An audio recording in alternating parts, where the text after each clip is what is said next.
Apakah langkah Roy Suryo mengajukan pra-peradilan di menit-menit terakhir ini sebenarnya hanya taktik untuk mengulur waktu karena takut menghadapi pembuktian di sidang pokok perkara atau justru bentuk perlawanan terhadap kesemena-menaan saat penangkapan dilakukan? Kita bahas bersama pengacara Roy Suryo Abdul Ghafur Sangaji dan nanti juga akan bergabung bersama kami ada Darmawan Waketum Brigade Rakyat Nusantara. Selamat petang Bang Ghafur. Bang Ghafur, selamat sore. Bisa dengar suara Cindy? Ya, selamat sore Mbak. Bang Ghafur, besok nih sidang pra-peradilan perdana jam 9 pagi. Persiapannya udah apa aja? Ya, tentu kami sudah persiapkan untuk mengajukan pra-peradilan ya Mbak ya. Dan besok itu agendanya adalah sidang perdana ya Mbak. Sidang perdana kami sebenarnya berharap supaya besok ini supaya persidangan kita bisa cepat, maka kami berharap Polda Metro Jaya harus juga datang untuk memberikan jawaban terhadap permohonan kami. Karena kalau Polda Metro Jaya tidak hadir ya tentu akan memperlambat lagi proses pra-peradilan gitu Mbak. Dan sampai sekarang masih belum dengar juga konfirmasi kehadiran Polda? Belum, kami belum mendapatkan konfirmasi dari pihak Polda Metro Jaya apakah besok mereka hadir atau tidak. Tetapi yang pasti adalah besok sidang pra-peradilan adalah sidang perdana di mana kami akan menyampaikan apa yang menjadi dasar daripada permohonan besok di hadapan hakim tunggal ya, karena pra-peradilan kan tidak menggunakan majelis hakim, hanya satu hakim tunggal Mbak, dan itu akan dilakukan di Pengadilan Negeri Jakarta Selatan. Mbak Cynthia. Dengan Cindy, Bang Ghafur, sorry.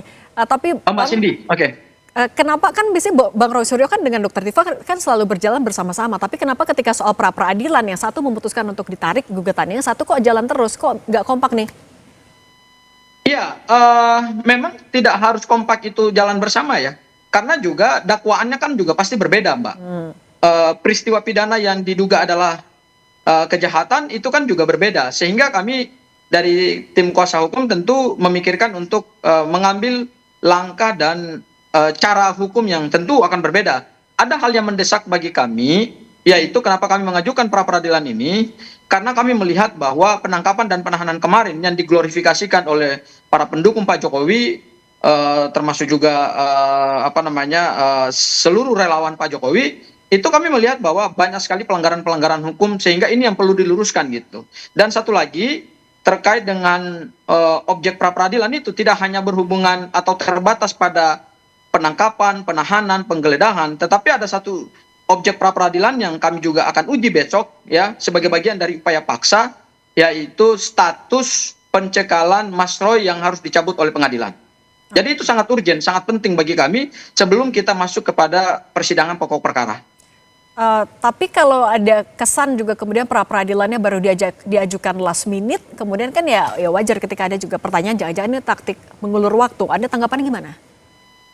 Kami tidak mengulur waktu ya Mbak, karena pra-peradilan itu berdasarkan ketentuan KUHP itu satu lembaga pra-peradilan yang ketentuan dari sisi waktu juga cepat ya. Jadi tidak ada kami mengulur-ngulur waktu gitu Mbak. Jadi itu saya kira satu persepsi yang salah.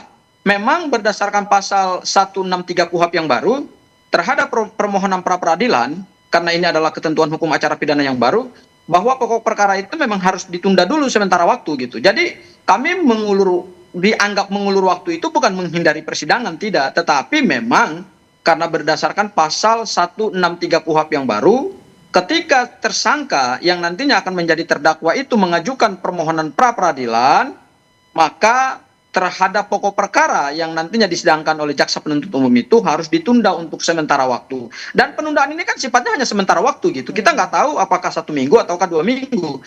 Tergantung dari kecepatan Polda Metro Jaya segera memberikan jawaban atau kemudian juga nantinya hadir dalam persidangan. Kalau belum hadir, nah ini yang kemudian akan memperlambat proses pra-peradilan gitu. Jadi kami juga ingin cepat gitu ya Mbak. Karena berdasarkan ketentuan hukum acara pidana kan cuma 7 hari batas waktunya gitu ya sejak sidang pra-peradilan gitu. Tapi kalau misalnya mereka nggak hadir, nah itu tentu yang akan memperlambat proses pra-peradilan. Jadi kalau dianggap ini mengulur waktu ya tidak tepat lah mengulur waktu. Orang juga ketentuan waktu untuk digelar pra-peradilan itu juga sangat limitatif gitu ya. Dan yang terjadi kan adalah hanya penundaan sementara waktu gitu. Berarti juga Pasti. sebenarnya dari kubu Bung Roy Suryo pengen cepet-cepet sidang juga, buru-buru pengen pembuktian juga sebenarnya. Oh, kami tentu akan mengikuti semua ketentuan hukum acara pidana ya. Dan tahapan-tahapan persidangan itu kan sudah diatur secara limitatif dan ketat di dalam ketentuan hukum acara pidana. Kalau kita menggunakan KUHP yang lama, yaitu Undang-Undang Nomor 8 tahun 1981, ya, yang diatur dalam ketentuan pasal 77 KUHP terkait dengan objek pra-peradilan, pra-peradilan itu akan gugur secara hukum ketika pokok perkara itu sudah naik persidangan.